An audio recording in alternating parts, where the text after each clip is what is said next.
Hello students, कैसे आप सभी।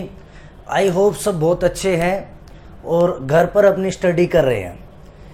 11th क्लास का अगर हम सिलेबस देखें बेटा केमिस्ट्री का, बड़ी सिस्टमेटिक वे से एनसीईआरटी ने कंबाइंड कर रखा है।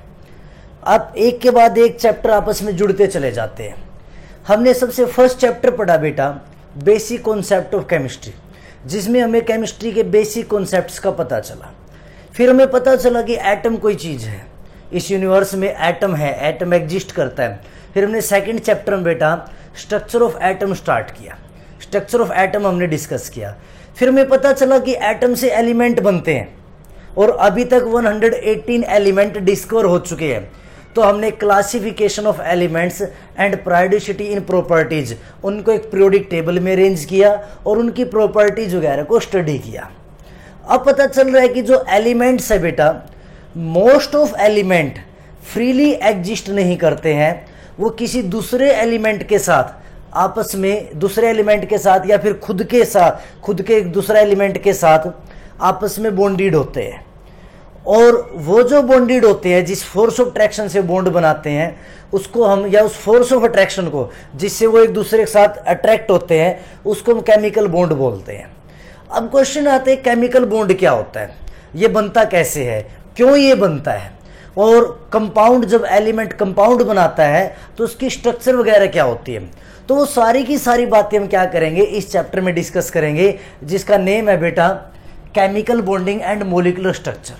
हम यहाँ पर पढ़ेंगे कि एलिमेंट दूसरे एलिमेंट या खुद के जैसे एलिमेंट से कंबाइंड क्यों होते हैं, ठीक है, या फिर कुछ एलिमेंट इंडिपेंडेंट एग्जिस्ट कैसे करते हैं, उनकी स्ट्रक्चर क्या होती है, अगर वो किसी के साथ कंबाइंड हो रहे हैं, खुद के साथ कंबाइंड हो रहे हैं तो उनकी स्ट्रक्चर कैसी बनती है। तो बहुत इंपॉर्टेंट टॉपिक है इनऑर्गेनिक केमिस्ट्री का, अच्छे से में डिस्कस करना है। आप जेई नीट के लिए अगर आप देखते हैं तो यहाँ से आपको एक या दो क्वेश्चन 100% मिल जाता है। तो कंपटीशन के हिसाब से भी बहुत ज़्यादा इंपॉर्टेंट क्वेश्चन, इंपॉर्टेंट चैप्टर है। सबसे पहले मैं आपको कुछ बेसिक कॉन्सेप्ट्स की बात करूंगा जो हमें जरूर पता होना चाहिए। आप लोगों ने बेटा पीरियोडिक टेबल लर्न की होगी। अगर अभी तक आपको पीरियोडिक टेबल लर्न नहीं है तो मैंने एक वीडियो बना रखी है 10 मिनट्स में पीरियोडिक टेबल लर्न करें, उस वीडियो को जरूर देखें बेटा, ठीक है। तो आपको पीरियोडिक टेबल 100% लर्न होनी चाहिए। अब केमिस्ट्री में आपको पीरियोडिक टेबल की बार बार नीड होगी, ठीक है। तो सुनेंगे ध्यान से। हमने पीरियोडिक टेबल में टोटल 18 ग्रुप पढ़े बेटा। Group number 1 hydrogen, lithium, sodium, potassium, rubidium, caesium, francium. ऐसे ग्रुप नंबर 2 पढ़ा बेटा हमने बेरिलियम, मैग्नीशियम, कैल्शियम, स्ट्रोंसियम, बैरियम और रेडियम। ऐसे करके हमने पढ़ा ग्रुप नंबर 2। ऐसे हमने बेटा ग्रुप नंबर 3 से लेकर के ग्रुप नंबर 12, फिर group number 13 and so on group number 18, ये सभी हमने पढ़े, ठीक है। मैं ग्रुप नंबर 18 में लिख देता हूँ helium, neon, argon, krypton, xenon और रेडोन और WWO, ठीक है। ये ग्रुप नंबर 18 होता है, ये हम बाद में डिस्कस करते हैं, रेडियो एक्टिव होता है। तो अगर आप ध्यान से देखें पूरी पीरियोडिक टेबल में ये हमारा फर्स्ट पीरियड होता है बेटा, ये सेकंड पीरियड, ये थर्ड, ये फोर्थ, ये फिफ्थ, ये सिक्स्थ और ये 7th पीरियड। तो ग्रुप नंबर 1 और ग्रुप नंबर 18 इनके ही 2 एलिमेंट हैं जो फर्स्ट पीरियड में लाई करते हैं, बाकी सबके सेकंड या थर्ड पीरियड से स्टार्ट होते हैं। ये बात आपको पता होनी चाहिए जर्नली। अगर मैं हाइड्रोजन की बात करूं बेटा, एटॉमिक नंबर 1 होता है हाइड्रोजन। लिथियम एटॉमिक नंबर 3 होता है और 3 को हम कैसे लिख सकते हैं 2 1, ऐसे लिख सकते हैं। सोडियम 11 2 8 1, पोटासियम 2 8 19 8 1, रुबिडियम 2 8 8 18 1, 37 होता है। तो सीजियम 2 8 8 18 18 1, ठीक है बेटा। ऐसे ही फ्रेंसियम 2 8 8 18 18 32 1। तो आप ध्यान से देखेंगे सबका जो लास्ट इलेक्ट्रॉन है वो क्या होता है 1 होता है, और ये कौन सा हमारा लास्ट सेल वैलेंस सेल कहलाता है। तो सबका वैलेंस इलेक्ट्रॉन कितना है बेटा 1 है। तो जो ग्रुप नंबर फर्स्ट होता है, मैं बात कर रहा हूँ वैलेंस इलेक्ट्रॉन की, ग्रुप नंबर फर्स्ट में बेटा, अगर मैं ग्रुप नंबर फर्स्ट की बात कर रहा हूँ, ध्यान से देखेंगे, ग्रुप नंबर फर्स्ट में जो वैलेंस इलेक्ट्रॉन होते हैं, वैलेंस इलेक्ट्रॉन वो बेटा 1 होते हैं। वैलेंस इलेक्ट्रॉन 1 है ग्रुप नंबर फर्स्ट में, जितने भी एलिमेंट है सबका वैलेंस इलेक्ट्रॉन 1 है। ग्रुप नंबर 2 में वैलेंस इलेक्ट्रॉन बेटा 2 होते हैं, ग्रुप नंबर 3 में 3 होते हैं, एंड सोन। ग्रुप नंबर 13 पे आ जाओ बेटा, 13 पे 3 होते हैं, 14 के 4 होते हैं, 15 के 5 होते हैं, 16 के 6 होते हैं, 17 के 7 और 18 के 8। ये सब क्या होते हैं? वैलेंस इलेक्ट्रॉन होते हैं। ठीक है, तो ये सब मैंने क्या लिखे? वैलेंस इलेक्ट्रॉन लिखे हैं। आई होप ये आपको पता होगा। ठीक, लास्ट सेल में जो इलेक्ट्रॉन लाई करते हैं उनको हम वैलेंस इलेक्ट्रॉन बोलते हैं। तो फर्स्ट पॉइंट तो हमारा ये है बेटा कि हम लोगों को वैलेंस इलेक्ट्रॉन जरूर पता होना चाहिए। तो मैं एक बार दोबारा से साफ करके लिख देता हूं। ये है बेटा ग्रुप नंबर 1, यहां लिख रहा हूं मैं वैलेंस इलेक्ट्रॉन। ये ग्रुप नंबर 2 बेटा 2, ऐसे 3 4, फिर ग्रुप नंबर 13 पी ब्लॉक की बात कर रहा हूँ 3, ऐसे ही ग्रुप नंबर 14 के 4, ग्रुप नंबर 15 के बेटा 5, ग्रुप नंबर 16 के बेटा 6, ग्रुप नंबर 17 के बेटा 7 और ग्रुप नंबर 18 के बेटा 8। ये सब क्या होते हैं? वैलेंस इलेक्ट्रॉन होते हैं। अब मैं बात कर रहा हूं वैलेंसी की। वैलेंसी ग्रुप नंबर 1 की वैलेंसी 1 2 की 2 होती है, 13 की 3, 14 की 4। जब वैलेंस इलेक्ट्रॉन 4 से ज्यादा हो जाए, 4 से ज्यादा हो तो जितने भी है उनको 8 में से सब्ट्रैक्ट कर दो तो वो वैलेंसी आ जाती है। ग्रुप नंबर 15 की वैलेंसी बेटा 3, 16 की 2, 17 की 1, 18 की 0। ये क्या होती है? इनकी वैलेंसी होती है। तो हमें वैलेंस इलेक्ट्रॉन के बारे में पता चल गया और साथ में वैलेंसी के बारे में हमें पता चल गया। ठीक, ये हमें बहुत जरूरी है, हमें जरूरत पड़ेगी। कन्फर्म होगी बात ही। अब आगे देखेंगे ध्यान से। अब हम क्या देखते हैं, मैं बिल्कुल बेसिक सा बता रहा हूं आपको चैप्टर का, ये बातें आपको बहुत जरूरी है, पता होना चाहिए। हम क्या देखते हैं कि जो मोस्ट ऑफ एलिमेंट है, जैसे मान लो हाइड्रोजन है, क्लोरीन है, फ्लोरीन है, ब्रोमीन है, ये बहुत सारे ऐसे एलिमेंट हैं जो अकेले एग्जिस्ट नहीं करते। हाइड्रोजन बेटा H2 की फॉर्म में एग्जिस्ट करता है, क्लोरीन Cl2 की फॉर्म में, फ्लोरीन F2 की फॉर्म में, ब्रोमीन बेटा Br2 में, मान लो फॉस्फोरस है बेटा P4 की फॉर्म में, नाइट्रोजन बेटा N2 की फॉर्म में, ऐसे सल्फर है बेटा वो S8 की फॉर्म में। ये ऐसे एग्जिस्ट करते हैं, यानी कि ये अकेले इंडिपेंडेंट एग्जिस्ट नहीं करते हैं। ये क्या है बेटा? एक से ज्यादा एटम आपस में कंबाइंड होते हैं, ऐसे एग्जिस्ट करते हैं, जिनको हम मोलिक्यूल्स बोलते हैं। क्या बोलते हैं? मोलिक्यूल। तो ये सब मोलिक्यूल की फॉर्म में एग्जिस्ट करते हैं। अब देखो 2 हाइड्रोजन है, जैसे मान लेते हैं एक हाइड्रोजन का क्लाउड हमारे पास ये है। ठीक, ये हमारे पास क्या है? हाइड्रोजन का क्लाउड है, जो भी जहां भी इलेक्ट्रॉन है। एक और हाइड्रोजन का क्लाउड ये है बेटा, मान लेते हैं। ठीक है, ये मान लेते हैं हाइड्रोजन के 2 क्लाउड है, मैंने ऐसे बना दी। अब इन दोनों के बीच में एक फोर्स ऑफ अट्रैक्शन होती है जो इन दोनों को जोड़ के रखती है। इसको क्या बोलते हैं? Force of attraction. और इस फोर्स ऑफ अट्रैक्शन को हम केमिकल बॉन्ड बोलते हैं। यानी कि वो फोर्स ऑफ अट्रैक्शन जो एलिमेंट को आपस में कंबाइंड रखती है उसको केमिकल बॉन्ड बोलते हैं। ये डिफरेंट में भी हो सकते हैं, जैसे मान लो सोडियम क्लोराइड, तो ये बीच में क्या हो गया? हमारा केमिकल बॉन्ड हो गया। ठीक है, H2 मैंने लिखा H2, N2, N triple bond N, तो इसको क्या बोलेंगे? केमिकल बॉन्ड बोलेंगे। ये सिंगल बॉन्ड है, ऑक्सीजन डबल बॉन्ड ऑक्सीजन, तो ये क्या हो गया? केमिकल बॉन्ड हो गया। तो ये chemical bond single double triple हो सकता है, टेट्रा नहीं होता है। ठीक है, और ये बातें हमें पता होनी चाहिए। तो ये क्या कहलाएगा? जो फोर्स ऑफ अट्रैक्शन होती है जिससे एक से ज्यादा एटम आपस में कंबाइंड रहते हैं, इसको केमिकल बॉन्ड बोलते हैं। कुछ क्लियर होगी बात है? तो हमें पता चला कि बहुत सारे ऐसे एलिमेंट हैं जिसमें एक से ज्यादा स्पीसीज आपस में कंबाइंड रहते हैं, मोलिक्यूल, जिनको मोलिक्यूल बोलते हैं। ठीक है, फिर इन मॉलिक्यूल में जो स्पीसीज आपस में कंबाइंड है, उनको जो कंबाइंड रखती है फोर्स ऑफ अट्रैक्शन, उसको हम केमिकल बॉन्ड बोलते हैं। तो यहां तक चीजें क्लियर हो रही है बेटा? आई होप यहां तक आपको समझ आ रहा है अच्छे से। उसके बाद देखेंगे, अब क्वेश्चन आता है, देखो अभी तक हमें 3 पॉइंट पता चले, वैलेंस इलेक्ट्रॉन क्या है, वैलेंसी क्या है, मॉलिक्यूल या केमिकल बॉन्ड क्या है, ये बातें अभी तक हमें पता चल गई। अब छोटे छोटे क्वेश्चन आए, why do atom combines, why do atom या एटम कंबाइंस, एटम कंबाइन ही क्यों होते हैं, ठीक है, क्यों इनको क्या जरूरत पड़ी एटम कंबाइन होने की? तो बेटा 2 साइंटिस्ट हुए हमारे पास,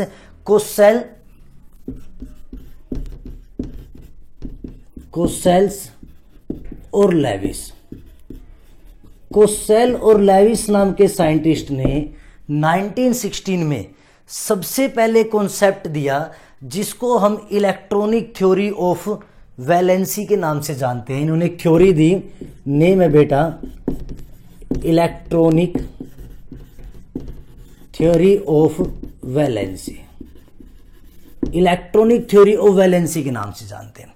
मैं आपको थोड़ा सा बता देता हूं बेटा, अगर मैं बात कर रहा हूं कोसेल की, कोसेल साइंटिस्ट इनऑर्गेनिक में बहुत अच्छे थे, इनकी फील्ड ही इनऑर्गेनिक केमिस्ट्री थी।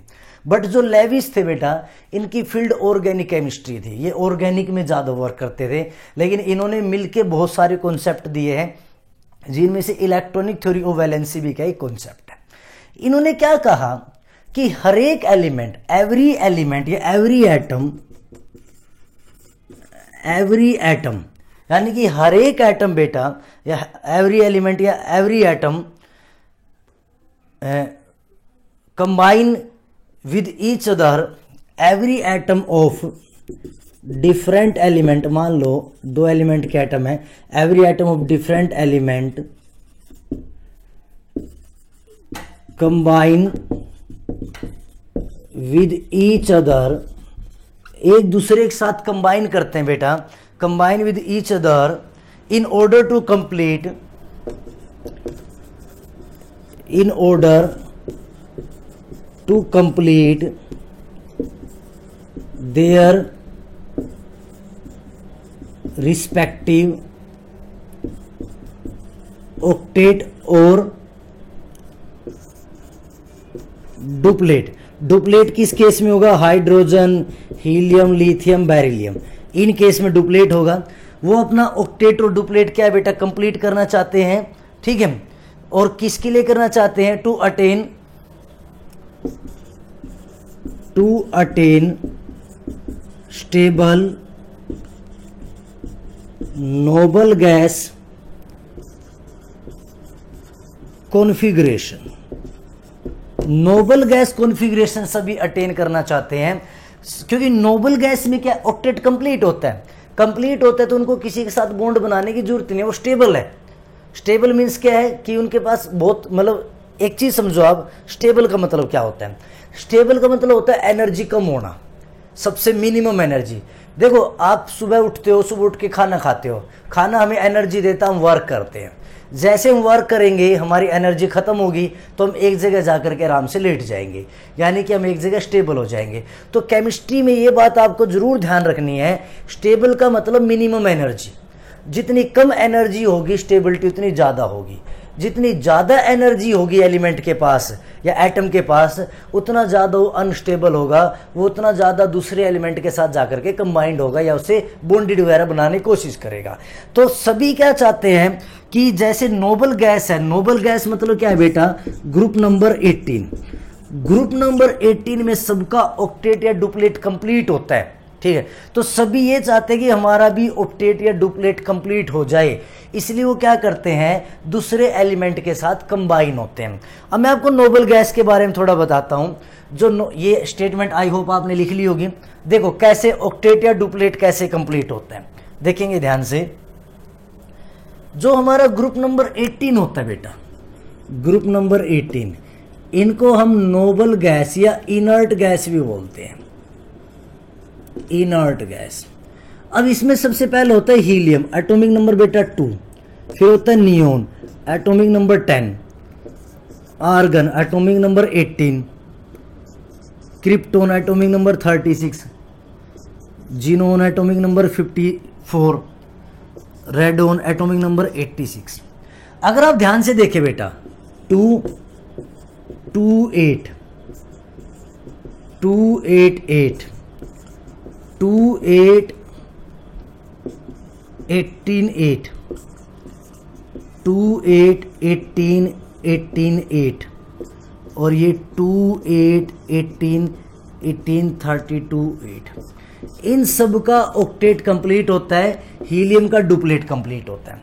अगर आप ध्यान से देखें तो लास्ट तक आपको क्या पता चलेगा कि सबका क्या है बेटा, ऑक्टेट कंप्लीट है, ठीक है, लास्ट 8 इलेक्ट्रॉन सभी के, और इसमें डुप्लेट कंप्लीट है। तो ये सभी के सभी क्या होते हैं, बॉन्डिंग नहीं करते हैं, इन सबको ऑक्टेट डुप्लेट कंप्लीट है। बट जैसे आप हायर क्लासेस में 12th क्लास में भी पढ़ोगे, कुछ एलिमेंट है जैसे क्रिप्टोन है, जीनोन है, ये केमिकल बॉन्ड बना लेते हैं, वो बाद में बताएंगे कैसे, ठीक है। बट फिलहाल तक क्या है कि इन सबका ऑक्टेट डुप्लेट कंप्लीट है, तो ये सबसे ज़्यादा स्टेबल है, इनको बॉन्ड बनाने की जरूरत ही नहीं है, ठीक है, ये सबसे मिनिमम एनर्जी पे स्टेबल है।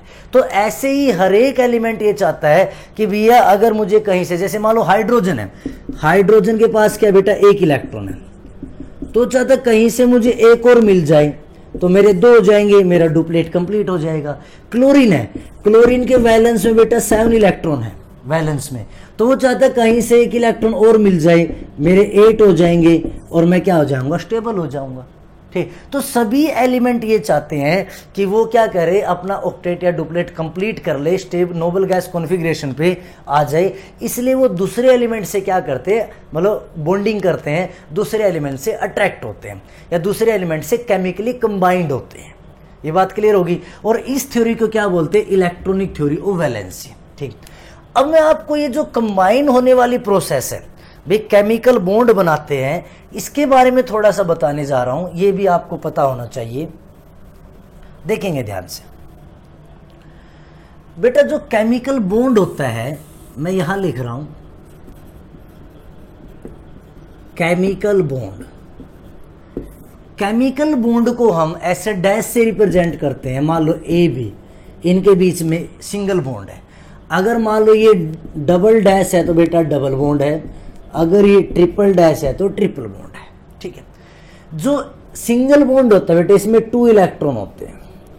कितने इलेक्ट्रॉन्स होते हैं, 2 इलेक्ट्रॉन्स होते हैं, ठीक है। तो यानी कि केमिकल बॉन्ड बेसिकली 2 इलेक्ट्रॉन्स का कॉम्बिनेशन होता है, 2 इलेक्ट्रॉन से बनता है।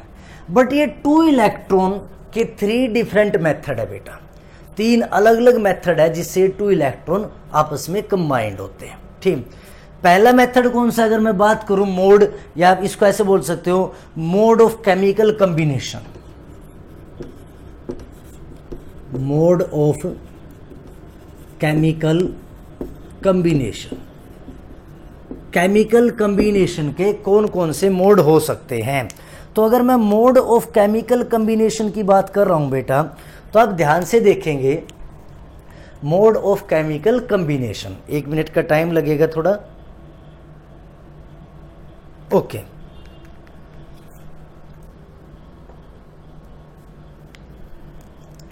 सबसे पहला मोड होता है बेटा बाय कंप्लीट ट्रांसफर ऑफ 1 और मोर एलिमेंट, सॉरी 1 और more electron, 1 or more electron by complete transfer of 1 or more electrons from one atom to another, from one atom to another, or it is called या bond form, जो bond बनेगा बेटा, bond form is called ionic bond. तो उसको क्या बोलते हैं, ionic bond बोलते हैं। आप सबको आयनिक बॉन्ड की डेफिनेशन पता है, जो कंप्लीट ट्रांसफर ऑफ इलेक्ट्रॉन से होता है। जैसे मान लेते हैं सोडियम हमारे पास है, सोडियम का क्या है एटॉमिक नंबर 11281। ये क्या करता है, अपना 1 इलेक्ट्रॉन क्या करेगा बेटा, Cl को दे देगा। मान लो क्लोरीन है, क्लोरीन के पास 281 है तो इलेक्ट्रॉन ले लेगा, तो यहाँ से क्या बन जाएगा Cl नेगेटिव 287 288 हो गया।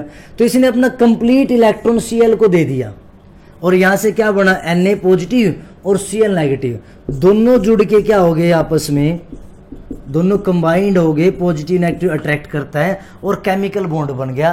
तो इसको क्या बोलते हैं, आयनिक बॉन्ड बोलते हैं। ऐसे ही कुछ एलिमेंट ऐसे भी हैं जो एक से ज़्यादा इलेक्ट्रॉन डोनेट कर देते हैं।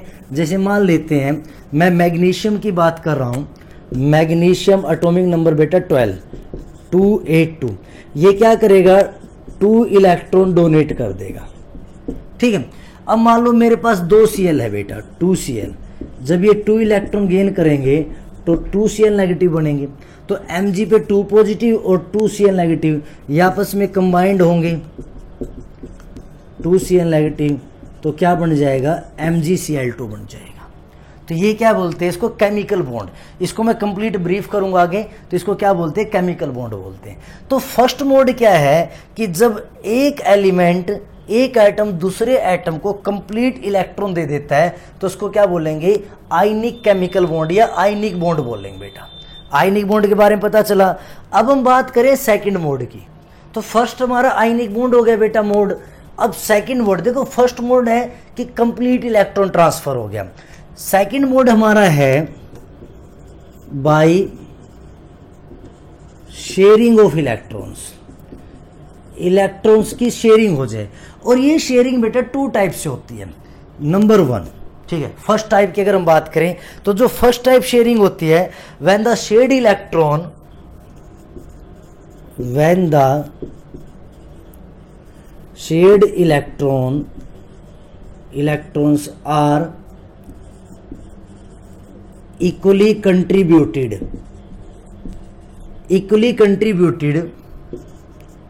by both atoms या एलिमेंट्स। जब शेयर्ड इलेक्ट्रॉन, शेयर्ड कितने 2 टोटल, इक्वली दोनों से कंट्रीब्यूट होंगे, यानी 1 एक एलिमेंट का होगा, 1 दूसरे एलिमेंट का। जैसे मान लेते हैं मेरे पास क्या है बेटा, क्लोरीन की मैं बात करता हूं, क्लोरीन के आउटर मोस्ट में 7 इलेक्ट्रॉन है, ठीक है 287। एक और क्लोरीन है बेटा आउटर मोस्ट में 287, 7 इलेक्ट्रॉन। अब ये कहता है मुझे अपना एक दे दो, एक दे दो, दोनों आपस में एक एक शेयर कर लो, मेरे भी 8 कंप्लीट हो जाएंगे और इसके भी 8 कंप्लीट हो जाएंगे। तो ये क्या बन गया, शेयरिंग से बन गया। अब देखा जाए तो इसके भी 8 कंप्लीट है और इस क्लोरीन के भी 8 कंप्लीट है, तो इसको बोलते हैं शेयरिंग ऑफ इलेक्ट्रॉन। और ये बॉन्ड बोला जाता है, it is known as covalent bond.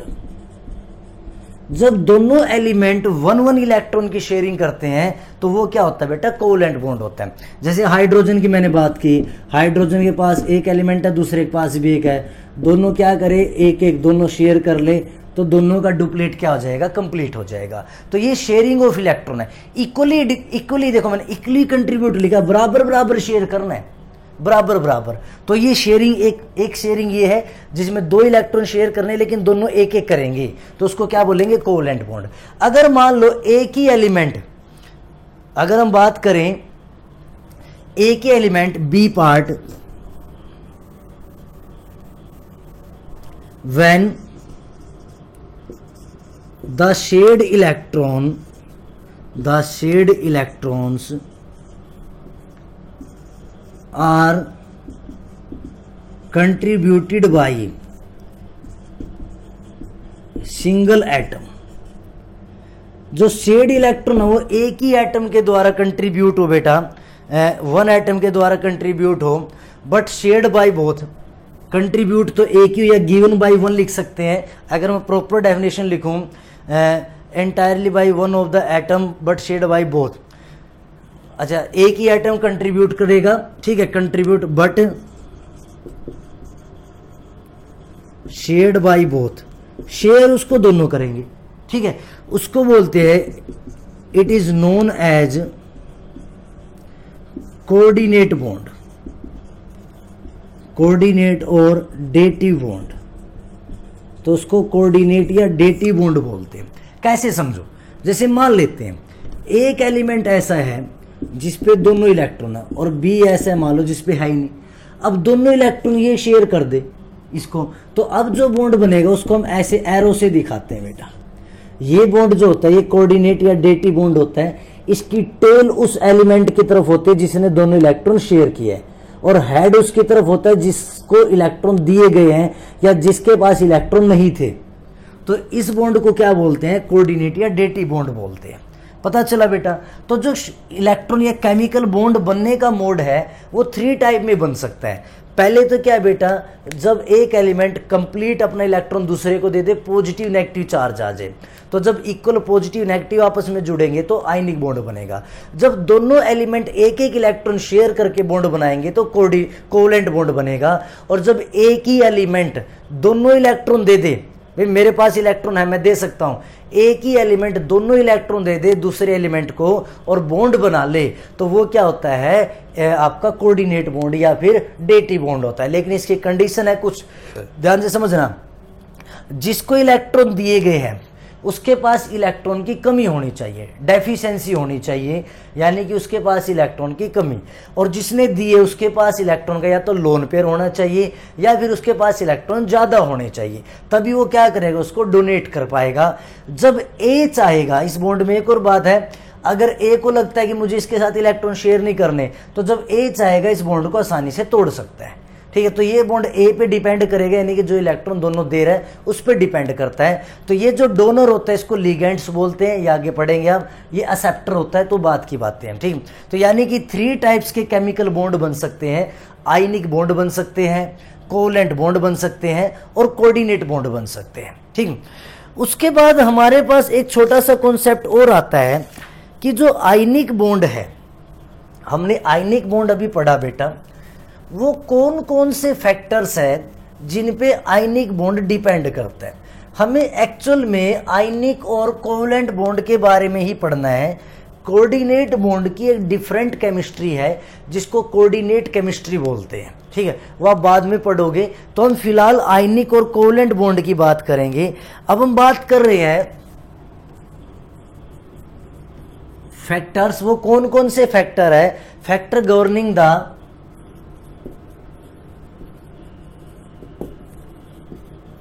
Formation of ionic bond.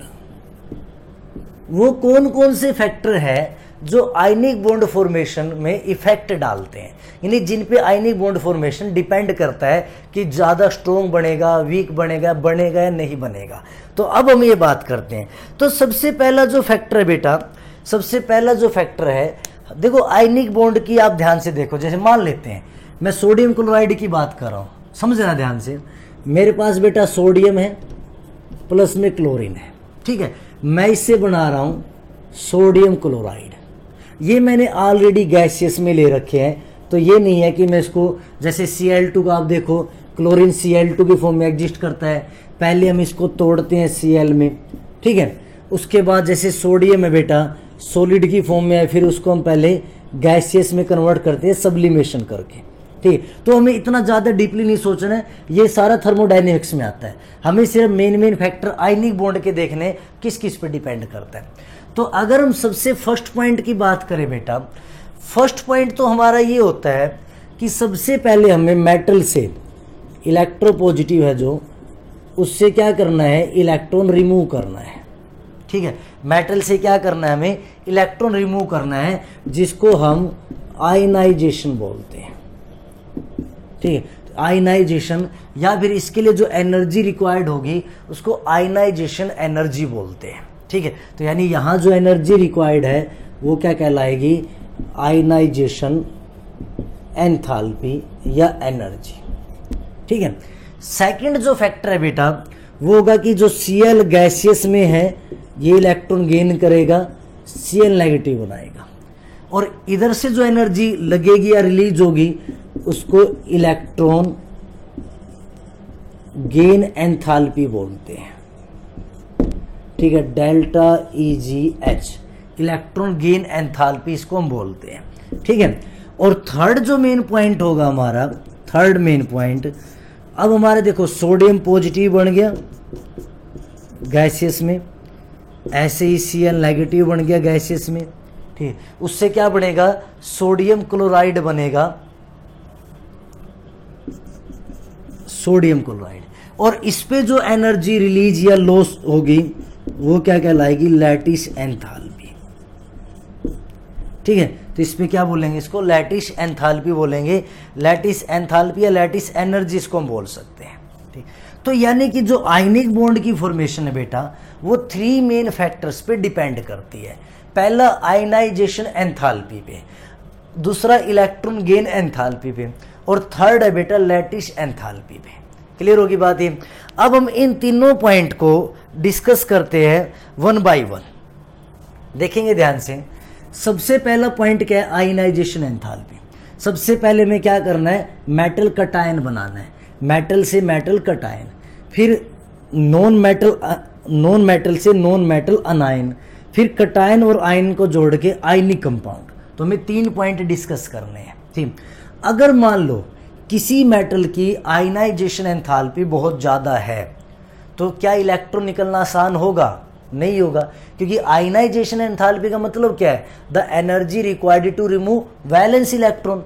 Valence electron को निकालने के लिए जितनी एनर्जी की जरूरत पड़ती है वो आयनाइजेशन एंथैल्पी बोलते हैं। और मेटल की आयनाइजेशन एंथैल्पी सबसे कम होती है, इसलिए आयनिक कंपाउंड मेटल बनाते हैं, यानी जो इलेक्ट्रोपॉजिटिव होते हैं। तो जितनी कम आयनाइजेशन एंथैल्पी होगी उतना जल्दी मेटल कटायन बनेगा बेटा, उतना ज़्यादा आयनिक बॉन्ड बनेगा। यानी smaller the ionization enthalpy more will be the formation of ionic bond, या फिर ionic bond formation easily take place. तो आयनिक बॉन्ड बनना उतना इजी होगा जितना मेटल की आयनाइजेशन एंथैल्पी जितनी कम होगी। फर्स्ट पॉइंट क्लियर हो गया। सेकंड है बेटा इलेक्ट्रॉन गेन एंथैल्पी। जब भी कोई एलिमेंट इलेक्ट्रॉन गेन करता है तो एनर्जी रिलीज करता है, और ये एनर्जी बेटा क्या होती है, नेगेटिव होती है। First electron gain enthalpy negative होती है, सेकंड वाली पॉजिटिव होती है, लास्ट वीडियो में मैंने आपको बताया, थर्ड वाली फिर नेगेटिव होती है। तो ये बातें हमने पढ़ी है।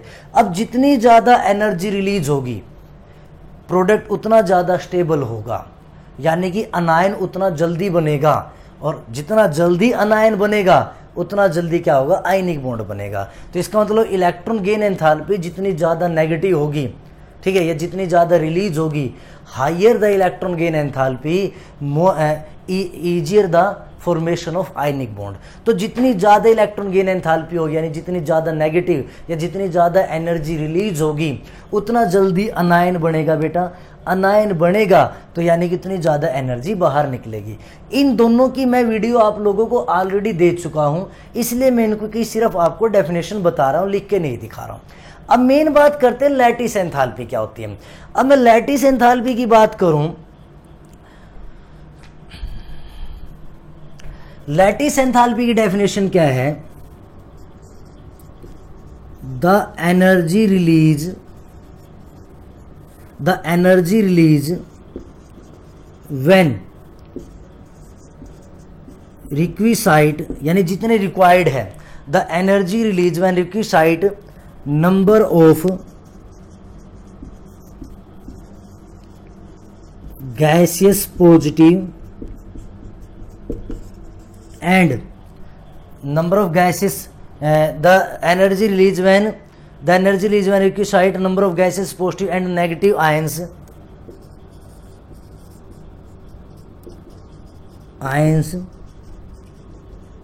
combine to form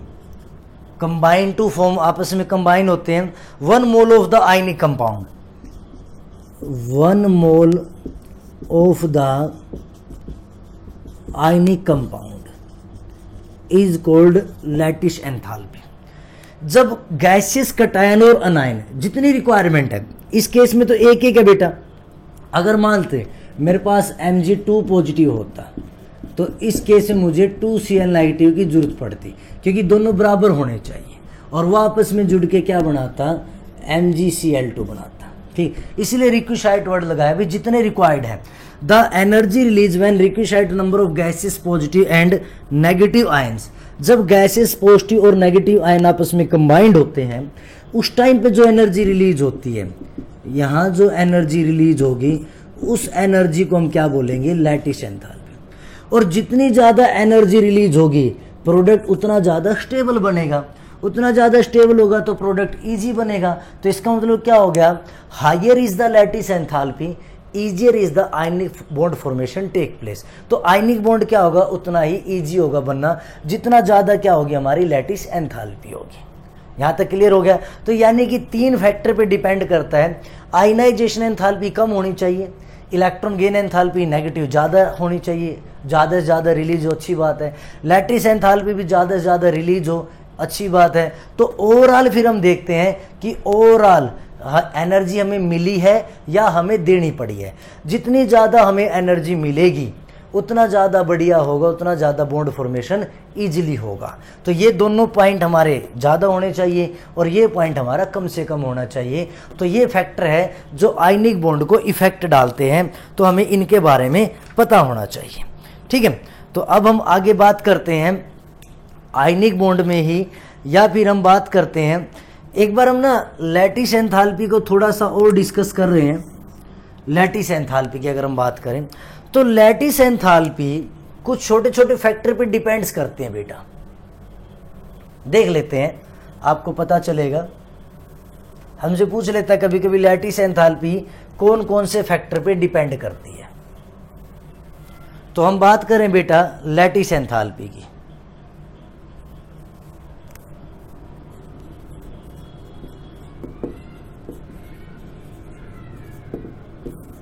It depend upon mainly 2 factors. Number 1, charge on the ions. Charge on the ions. जितना ज़्यादा आयंस पर चार्ज होगा लैटिस एंथैल्पी उतनी ज़्यादा होगी। जैसे हमने सोडियम क्लोराइड बनाया बेटा, इस पे तो क्या था, +1 -1 चार्ज था, तो यानी कि 1 चार्ज था। तो इस केस में लैटिस एंथैल्पी 758 किलो जूल पर मोल रिलीज हुई। ठीक, लेकिन अगर मैं बात कर रहा हूँ कैल्शियम क्लोराइड की, अब कैल्शियम से 2 पॉजिटिव, क्लोरीन पे 1 नेगेटिव, तो कैल्शियम पे ज़्यादा पॉजिटिव आ गया। तो इस केस में बेटा -2 to 54 किलो जूल पर मोल एनर्जी रिलीज हुई।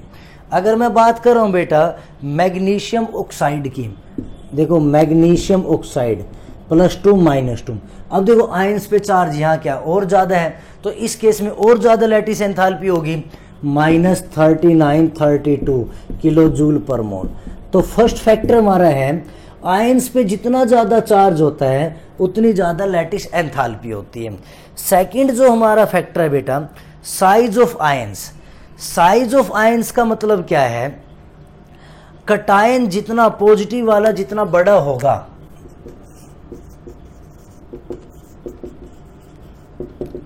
साइज ऑफ आयंस, मेटल का साइज जितना बड़ा होगा लैटिस एंथैल्पी उतनी ही ज़्यादा हो जाएगी एज कंपेयर टू, अगर हम बात करें उतनी कम हो जाएगी। दोबारा समझेंगे जो मैं बोल रहा हूँ। अगर हम बात कर रहे हैं बेटा, दोबारा से समझे, अगर हम बात कर रहे हैं तो ये डिपेंड करेगा बेटा रेडियस ऑफ अनायन पे मेनली। देखो जितना बड़ा अनायन होगा, अनायन बड़ा होगा तो इलेक्ट्रॉन क्या होगा, न्यूक्लियस से दूर रहेगा, फोर्स ऑफ अट्रैक्शन कम बनेगी तो एनर्जी कम रिलीज होगी। जैसे मान लेते हैं मेरे पास सोडियम क्लोराइड है और सोडियम ब्रोमाइड है। अब यहाँ क्या है क्लोराइड आयन और यहाँ क्या है ब्रोमाइड आयन। तो ब्रोमाइड आयन की रेडियस क्या होती है, ज़्यादा होती है, ब्रोमाइड क्या होता है, बड़ा होता है। तो electron gain enthalpy lattice enthalpy sodium chloride के केस में बेटा ज़्यादा होगी as compare to sodium bromide, और यहाँ पर वैल्यू आ जाएगी 752। तो जितना बड़ा अनायन होता है उतनी कम फोर्स ऑफ अट्रैक्शन बनेगा बेटा, लैटिस एंथैल्पी उतनी ही कम हो जाएगी। जैसे लिथियम फ्लोराइड और लिथियम क्लोराइड है, लिथियम फ्लोराइड और लिथियम आयोडाइड ले लेते हैं, आयोडाइड है। अब आयोडीन नेगेटिव, आई नेगेटिव की रेडियाई फ्लोरीन फ्लोराइड से बहुत ज़्यादा होती है।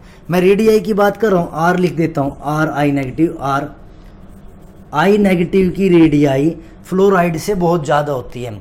तो लिथियम फ्लोराइड क्या होगा बेटा, बहुत ज़्यादा लैटिस एंथैल्पी देगा as compare to lithium iodide से। तो जितना बड़ा अनायन होगा लैटिस एंथैल्पी उतनी कम हो जाएगी। अब लास्ट जो पॉइंट है मैं आपको नेट इफेक्ट बता रहा हूं आयनिक बॉन्ड का।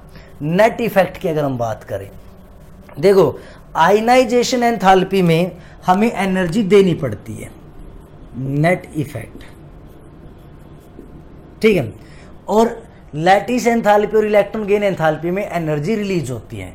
तो अगर हमारी electron gain enthalpy plus lattice enthalpy